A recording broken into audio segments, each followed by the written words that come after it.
మెదక్ జిల్లా రామాయపేట మండలం కాట్రియాల గ్రామంలో అభివృద్ధి పనులకు పంచాయతీ కార్యదర్శి ధనలక్ష్మి, కాంగ్రెస్ పార్టీ నాయకులు మహేందర్ రెడ్డి శంకుస్థాపన చేశారు. తెలంగాణ రాష్ట్ర ప్రభుత్వం మహాత్మా గాంధీ జాతీయ గ్రామీణ ఉపాధి హామీ పథకం ద్వారా కాట్రియాల గ్రామానికి ఎమ్మెల్యే మైనంపల్లి రోహిత్ సహకారంతో 20 లక్షల రూపాయలు మంజూరు కాగా బుధవారం సీసీ రోడ్ నిర్మాణ పనులకు శంకుస్థాపన చేశారు.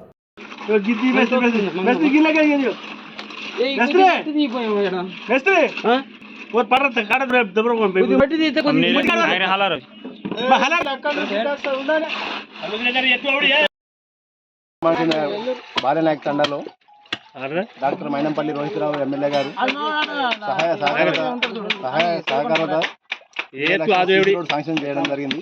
ఈ రోజు కూడా పని ప్రారంభించడం జరిగింది. అందుకు ఆయన ఇంకా మరిన్ని సీసీ రోడ్లు కావాలని కూడా మేము కోరడం జరిగింది. అవి కూడా ఆయన మంజూరు చేయడం జరుగుతుంది. రాబోయే రోజులు ఇంకా చాలా కార్యక్రమాలు చేయడం జరుగుతుంది.